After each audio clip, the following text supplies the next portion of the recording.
The Ancient Gods Part 2 for Doom Eternal is extremely disappointing. I was expecting to go into this DLC and get my rear end handed to me on a silver platter. I was expecting the best of the best players to have some trouble. I was expecting this to build off the difficulty of the Super Gorness Master level and the Holt Slayer Gate, as well as the Ancient Gods Part 1. But this DLC is easy. Like, what? And on top of that, its software is making a lot of bizarre decisions lately.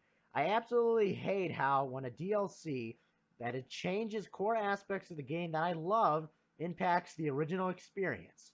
For example, the Ancient Gods Part 1 has been nerfed. I'm not going to go into individual aspects here. There's plenty of people covering the individual aspects, but I want to point out the bigger picture here. This is very unlike id Software. They are nerfing how aggressive and powerful some of the demons are, some aggressive attacks, some fast attacks like the Arachnotron turret. And as a player that has been playing for 1 year now and has learned the combat loop and have a deep understanding of each enemy's attack patterns, this is extremely alarming for me. The reason why I love Doom so much is because it's so unapologetic and difficult. You know, all the game journalist memes. This is why this stuff is so serious. But the reality of the experience for me was it wasn't ruined. My first playthrough, I was absolutely loving it. The first level, the World Spear, is like my favorite level in Doom Eternal now. And when you guys watch some of my first time gameplay from it, you can hear the hype in my voice. But after that level, things started falling apart at the Reclaimed Earth level. And some concerns came to me right away with the first level. Why was there only one spirit? Why were there no marauders in the first level? I was extremely disappointed with the escalation encounters as well. They were far too easy. Even more alarming, there was no triple marauder fight, no triple doom hunter fight, no multiple armored barons, and very underwhelming use of all the new enemies. This felt extremely underwhelming, and I was shocked. Like, this is id Software we're talking about here. The enemies felt off and awkward, and now realizing that they made changes to them, I now understand why. But at the same time, I was having so much fun and absolutely praising how good this game looks and how cool the new Sentinel Hammer is. I absolutely love this DLC, and it's the most fun I've ever had with a campaign expansion in any video game. But I'm also extremely upset with it. I've never had these kind of emotional highs and lows for anything ever. The Amora guards feel really, really lazy, but the levels look over the top awesome and stunning. The amount of work that went into this DLC is just insane. The Sentinel Army battle, all the environments and details, it's all extreme. The gameplay, everything is tight, but something just didn't feel quite right with the gameplay. The final arena of all of Doom Eternal is just stone imps. This feels unfinished, to be honest.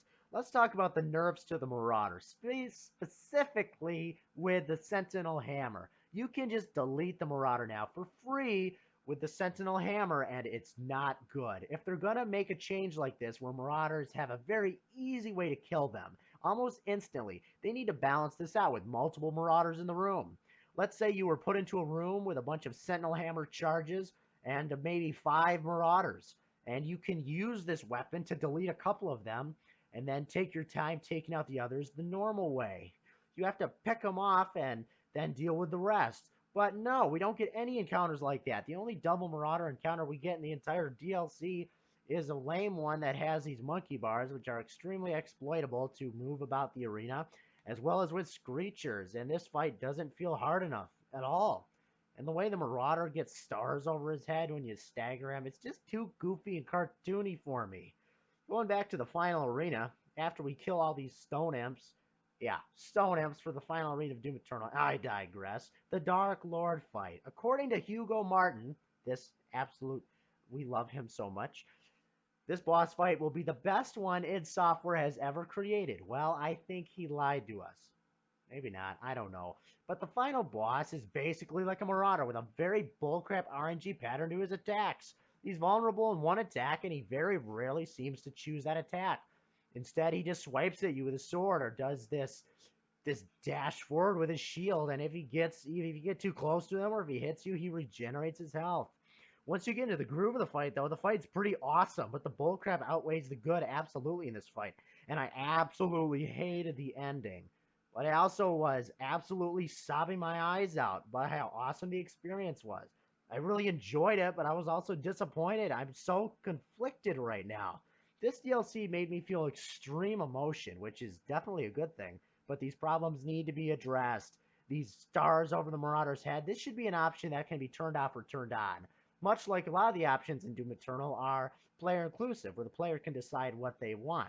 In fact, they should have an option to restore all the enemies to their original level of aggression, because that is why I love Doom. It's challenging, it's hard, like I mentioned earlier with the game journalists. There's a lot of people that just can't handle Doom Eternal on Nightmare or Ultra Nightmare, but that's what I love. As I mentioned right at the beginning, I expected my butt to be handed to me by 3 Marauders and 2 possessed Doom Hunters or something like that. Something outrageous. And I was just going to be like, oh my gosh, id Software. But I never got that. Not once. I was more confused and concerned.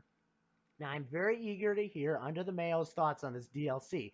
I'm hoping he will give his critical analysis like he normally does, similar to God of War 2018. But since Doom Eternal is an awesome game that Under the Mayo loves, I want to see him critique it and really let id Software knows what happened. We're waiting for you, Mayo. We're looking forward to what you have to say about this. I've been holding off making a video on this myself because I didn't quite know what words to say, but I think I did a pretty good job portraying my feelings towards this expansion.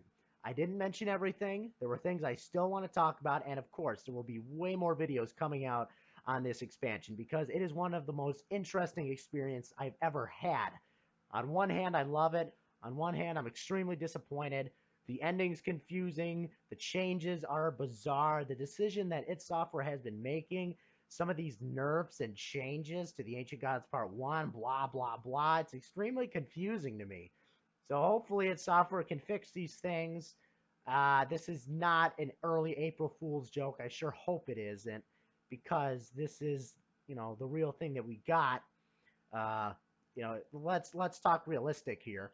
This could be a higher up at Microsoft telling id Software to tune this down a little bit to appeal to more players. If that is the case, that is really sad for us, the hardcore fans that love this game and its difficulty. But whatever the case, we will see what happens in the next coming days and weeks ahead. Um, I think that's about it for now. If you like my videos, like and subscribe, and let's hope that id Software can have a reckoning for these mistakes that they caused with this DLC. But it was also really good at the same time, but it also had a lot of problems. I don't know. It's hard for me to explain this, but I hope it was satisfying to you. I'm Gunz Is Wearier. Keep ripping and tearing. I'll be back soon.